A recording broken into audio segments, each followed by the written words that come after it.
The Carolina Panthers just got their asses whipped by Joe Mixon and the Cincinnati Bengals 42-21, and the final score is no indication of just how bad this game was. And as I do every week, I'm here to give out a few awards for some performances that I saw displayed on the field from my Carolina Panthers, and we're going to get into that right after this. From the foe, you dig?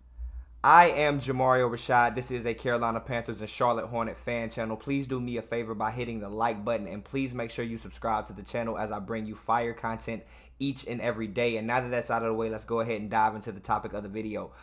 This game today was absolutely atrocious. I know most of you all out there probably turned it off at halftime, but as a content creator, I have to watch the whole thing so that I can give you these videos, and as much as it hurts me to do, we have to go ahead and get right into it. So for week 9, the first recipient of the You Should Have Stayed Your Ass in the Locker Room award goes to PJ Walker, who looked like he did not deserve to start on a JV high school football team the way that he was out there tossing the ball into the dirt, into the stands, and every which way except into the hands of the receiver, except for the time that Trimble dropped the ball, because Trimble sucks. But outside of that, PJ Walker was absolutely atrocious. He was 3 of 10 for only 9 yards and a 0.0 passer rating according to ESPN. He was actually benched for Baker Mayfield at the conclusion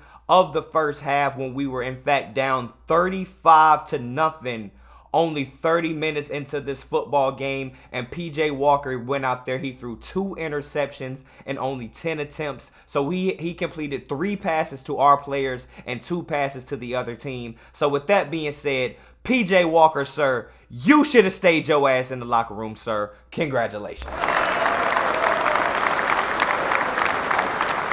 I don't even have the energy to be disappointed, man. This one ate me, man. Now, moving on.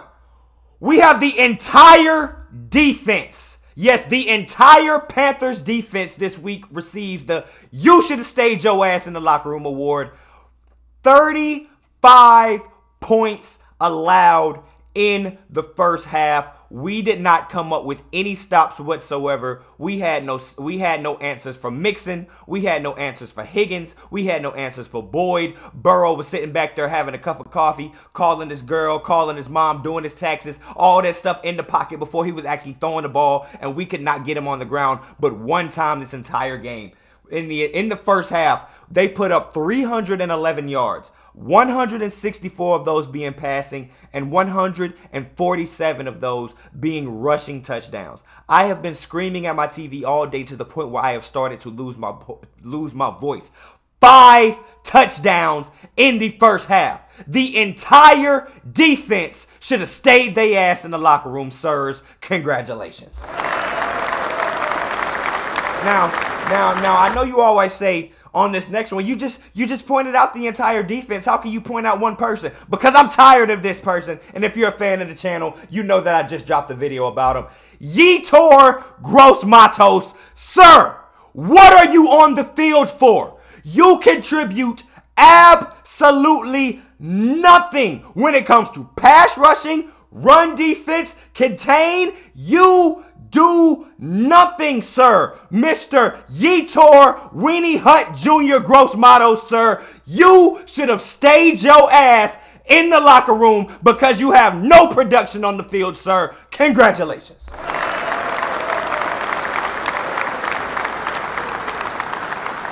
Man, weird. Moving on. Al Holcomb, defensive coordinator.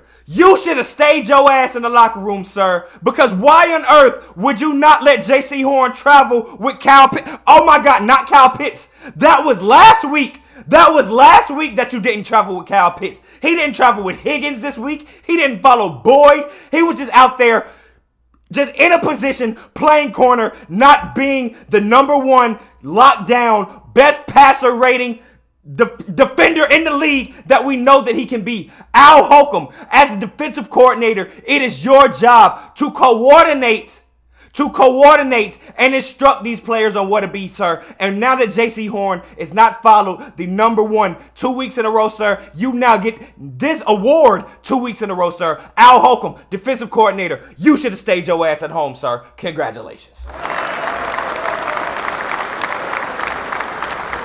Yeah, and if it feels like I'm rushing through these, that's because there's not really much to talk about, man. We got our asses whooped. Everybody was terrible. Now, finally, we have one more person.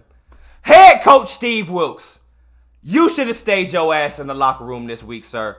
It is apparent that this team was not able to bounce back from that emotional freaking letdown that we felt for the last 12 to 20 minutes of that football game last week against the Atlanta Falcons. Those two missed field goals not only forced us to have a loss on the record, it essentially ripped out whatever was left of the will and the heart that we had on this team. It ripped it right out of our chest, threw it on the ground, and stomped on it. And you as a motivator, I've seen the videos of you in the locker room. I put out a tweet earlier today where I said Steve Wilks is a good head coach, but similar to how I see Mike Tomlin, or how a lot of people have like to categorize Mike Tomlin, they say you are a rah-rah guy, meaning that you are a motivator, meaning that your value comes and what you're able to do in getting the most out of these young athletes and getting them to play to the best of their abilities. Now, the problem with that with this roster is you cannot rah-rah and motivate guys that are Jags. We do not have a Pittsburgh Steelers roster, so just being a motivational coach is not going to be enough to actually go out there and lead this team to victories. We have to have the X's and O's.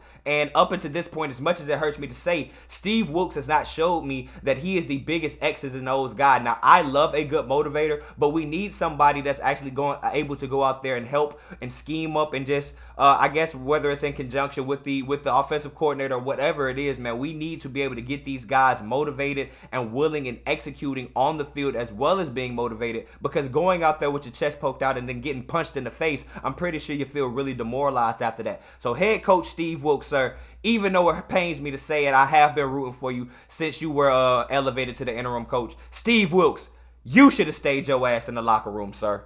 Congratulations. Yeah, man, and that pretty much wraps it, man. There was not really much to talk about this week. I could come on here and I could yell to the top of my lungs like I'm Stephen A. Smith, man, but I already did that. Whatever letdown that I feel is because of the expectations, or I guess the unrealistic expectations that I've placed on this team following that victory against the Buccaneers, who themselves are not a good team this year. So I guess it's time for us in Panthers Nation to go ahead and accept that for ourselves. But with that being said, man, those are your Week 9 post-game awards for your Carolina Panthers. Please make sure you leave your comments below. Do you think that I chose the right people for these awards? Do you think there were more people that were more deserving? Do you think somebody might have been on here wrongly? Whatever you all think, make sure you leave your comments below, and I'll do my best to get back to you on that. And with that being said, I am Jamario Rashad. This is the way I see it, and that's the end of the video. Peace.